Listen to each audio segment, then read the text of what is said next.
Pambato ng Barangay Gapo, tinanghal na mutya ng Senator Ninoy Aquino. BLGU tipuan sa bayan ng Libak ay dineklara ang bawat Biyernes bilang clean-up day.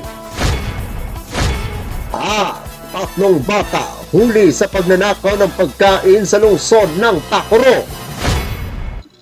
Yan ang ulo ng mga balita sa pagbabalik ng Sultan Kudarat Headliners.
Magandang araw, lalawigan ng Sultan Kudarat. Narito na ang mga pangunahing balita sa Sultan Kudarat Headliners ngayong Pebrero 19, taon 2024. Pambato ng Barangay Gapo, tinanghal na mutya ng Senator Ninoy Aquino. Narito ang ulat. Kinoronahan noong Biyernes ng gabi, 16 ng Pebrero taong kasalukuyan, ang bagong mutya ng Senator Ninoy Aquino sa ginanap na Coronation Night kasabay sa pagdiriwang ng 16 na Coffee Festival at ika-23 ng Sulok Festival at ika-35 na anniversary ng bayan ng Senator Ninoy Aquino, lalawigan ng Sultan Kudarat. Itinanghal bilang mutya ng Senator Ninoy Aquino si Princess D. Rivera ng Barangay Gapo, kung saan nakuha din ito ang evening gown sa special award. Habang tinanghal naman si Princess Grace Dihan na kumatawan sa Barangay Melegdeg. Bilang Miss Tourism, Miss Culture and Arts naman si Rufa May Hilario. First runner-up si Michelle K. Palmes ng Barangay Cadi at Rafaela May Valera ng Barangay Bugso bilang second runner-up. Ang koronasyon ay dinagsan ng libo-libong naninirahan at mga bisita mula sa mga kabaranggayan at karatig bayan. Habang nagdagdag naman ng cash prize si Sultan Kudarat Governor Dato Pax Ali Sangki Mangudadatu. Pinasalamatan naman ni Mayor Randy L. Ecija Jr. ang mainit na suporta ng provincial government, Council ng Sangguniang Bayan, mga head of offices, SK officials at ng mga punong barangay. Naging mainit naman ang final question and answer portion dahil sa isang common question lang ang itinanong sa top 5 finalists na kung saan back to zero ang ginawang scoring system ng mga hurado. Ngunit nang ibabaw sa nasabing aktibidad ang talino at talento ng kandidata mula sa Barangay Gapo. Ako ang inyong kaibigang Apolinario 30 Valencia para sa Sultan Kudarat Headliners. BLGU tipuan sa bayan ng Libak, idineklara ang bawat Biyernes bilang clean-up day. Narito ang ulat. Nang dahil sa Resolution number 005 Series of 2024 o ang resolution sa pagsasabatas bilang ordinansa na nagdedeklara bilang bawat araw ng Biyernes sa bawat linggo bilang Barangay Clean-up Day sa Barangay Tipuan sa bayan ng Libak. Kaya maaga pa lang, bitbit na ni Rosalyn Gayatin na isa siyang sa milyon-milyong Pantawi Pamilyang Pilipino Program of 4-piece beneficiaries sa buong bansa ang tumugon sa ordinansang ito. Ang ordinansang ito ay nakaangkla mula sa Memorandum Circular Number 2023-133 ni DILG Secretary Attorney Benjamin Abalos Jr. kung saan lahat ng provincial governors, mayors, punong barangays, sangguniang bayan members, sangguniang kabataan at iba't ibang ahensya ng pamahalaan ang magpapatupad ng direktiba sa kanilang nasasakupan.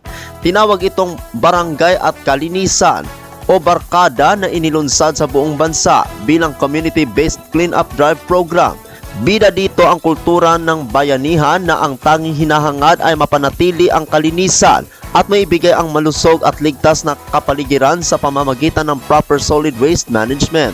Isa sa layunin ng nasabing memorandum circular ay gabayan sa pagsasagawa ng regular clean-up drive sa barangay. Maaalala na ang Barangay Timpuan ang pinakaapektado sa tuwing may pagbaha dulot ng malalakas na ulan kung saan tuni-tuniladang basura ang nahahakot. Katuwang ang police, maritime at iba't ibang sektor sa Barangay Timpuan ang sumama sa clean-up drive sa baybaying dagat at sulok ng nasabing barangay. Ako ang inyong kaibigang Apolinario Terry Valencia para sa Sultan Kudarat Headliners. Para sa uling balita, 3 bata huli sa pagnanakaw ng pagkain sa lungsod ng Tacurong.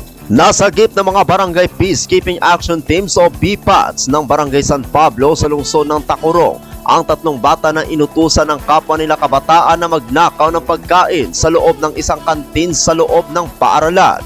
Habang isinasagawa ng 3 bata ang pagnanakaw, akto naman sila nakita ng tauhan ng paaralan na agad naman hinuli ang mga bata at pinatawag ang kanilang magulang na nagkaharap sa tanggapan ng BPAT sa barangay. Sa pagtatanong sa mga bata, inamin nila na sila ay napag-utusan na magnakaw ng kapwa din nila bata na si Rigor dahil kung hindi sila susunod, bubugbugin sila nito. Sa pangharap ng mga bata na kung saan pinatawag din ang kanilang magulang na 2 dito ay magkakapatid at nangako naman ang kanilang mga magulang na babantayan ang kanilang mga anak para hindi na maulit ang nangyari. Habang ipapatawag naman ang barangay si Rigor kasama ang kanyang magulang. Payo ngayon sa mga magulang na bantayan ang kanilang mga anak para hindi mabuli o gumawa ng mga hindi magandang gawain. Ako ang inyong kaibigang Apolinario Terry Valencia para sa Sultan Kudarat Headliners.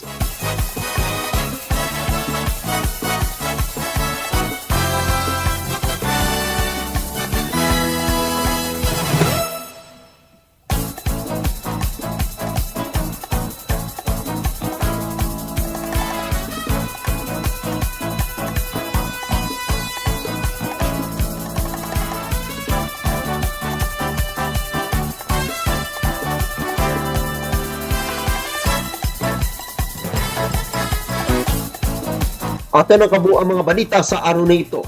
Mga balitang kailangan ninyong malaman. Balitang walang kinakapihan. Mga balitang totoo. Mga balita may dalang aral at inspirasyon. Ito ang Sultan Kudarat Headliners.